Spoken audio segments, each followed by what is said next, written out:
صحابی رسول حضرت زرار بن عزور کو ننگے بدن والا کیوں کہا جاتا ہے اور وہ کتنے بہادر تھے؟ انہوں نے کن کن حالات میں اسلام کے لیے قربانیاں دیں؟ یہ سب کچھ ہم آپ کو آج کی اس ویڈیو میں بتائیں گے۔ حضرت زرار رضی اللہ تعالیٰ عنہ ایک ایسے انسان تھے کہ اسلام دشمن ان کے نام سے ہی کانپ اٹھتے اور ان کی راہ میں آنے سے کترایا کرتے۔ جنگ ہوتی تو سارے دشمن اور فوجیں زرہ اور جنگی لباس پہن کر جنگ لڑتے، لیکن آفرین حضرت زرار پر کہ زرہ پہننا تو درکنار، وہ تو اپنا کرتا بھی اتار دیتے تھے۔ لمبے بال لہراتے چمکتے بدن کے ساتھ جب میدان میں اترتے تو ان کے پیچھے دھول اور آگے لاشیں نظر آتی تھیں۔ اتنی پھرتی، تیزی اور بہادری سے لڑتے کہ دشمن کی صفیں چیر کر نکل جاتے۔ ان کی بہادری نے بے شمار مرتبہ حضرت خالد بن ولید کو ان کی تعریف کرنے اور انعام و کرام دینے پر مجبور کیا، اور دشمنوں میں وہ ننگے بدن والا کے نام سے مشہور تھے۔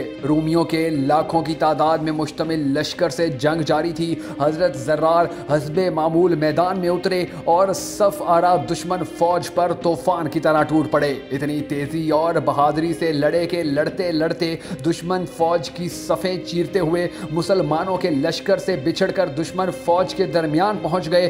دشمن نے انہیں اپنے درمیان دیکھا تو ان کو نرغے میں لے کر بڑی مشکل سے قید کر لیا۔ مسلمانوں تک بھی یہ خبر پہنچ گئی کہ حضرت زرار کو قید کر لیا گیا ہے۔ حضرت خالد بن ولید نے اپنی فوج کے بہادر جوانوں کا دستہ تیار کیا اور حضرت زرار کو آزاد کروانے کے لیے ہدایات وغیرہ دینے لگے۔ اتنے میں انہوں نے ایک نقاب پوش سوار کو دیکھا جو گرد اڑاتا دشمن کی فوج پر حملہ آور ہونے جا رہا ہے۔ اس سوار نے اتنی بہادری اور غضب ناکی سے حملہ کیا کہ اس کے سامنے سے دشمن پیچھے ہٹنے پر مجبور ہو گیا۔ حضرت خالد اس کے وار اور شجاعت دیکھ کر اش کر اٹھے اور ساتھیوں سے پوچھا یہ سوار کون ہے، لیکن سب نے لا علمی کا اظہار کر دیا کہ وہ نہیں جانتے کہ یہ آخر ہے کون۔ حضرت خالد نے جوانوں کو اس سوار کی مدد کرنے کو کہا اور خود بھی مدد کرنے اس سوار کی جانب لپکے۔ گھمسان کی جنگ جاری تھی، کبھی حضرت خالد بن ولید اس سوار کو نرغے سے نکلنے میں مدد کرتے اور کبھی وہ سوار حضرت خالد کی مدد کرتا۔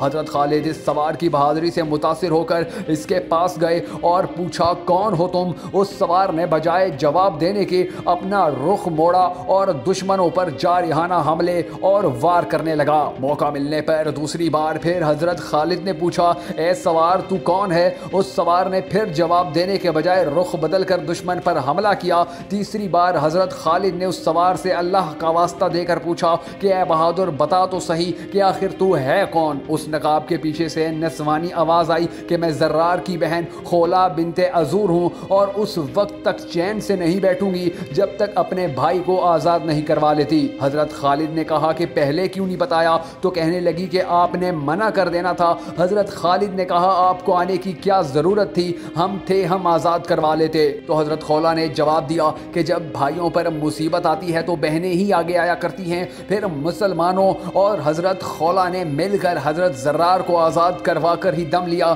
ناظرین، اس واقعے سے ہمیں پتہ چلتا ہے کہ اسلام خون اور قربانیوں کے دریا میں تیر کر ہم تک پہنچا ہے۔ ہمیں چاہیے کہ ہم اس کی قدر کریں، جذبہ جہاد کو زندہ رکھیں کہ جب تک جہاد تھا مسلمان ہمیشہ غالب رہے، جب جہاد چھوٹا تو مسلمانوں پر زوال آ گیا۔ کم از کم اپنے بچوں کے نام ان اسلام کے ہیروز کے نام پر رکھیں تاکہ انہیں پتہ چلے کہ ان کا نام کس کے نام پر ہے، اور ان کی تربیت ایسے کریں کہ اسلام کا مستقبل روشن کرنے میں وہ اپنا کردار ادا کر سکیں۔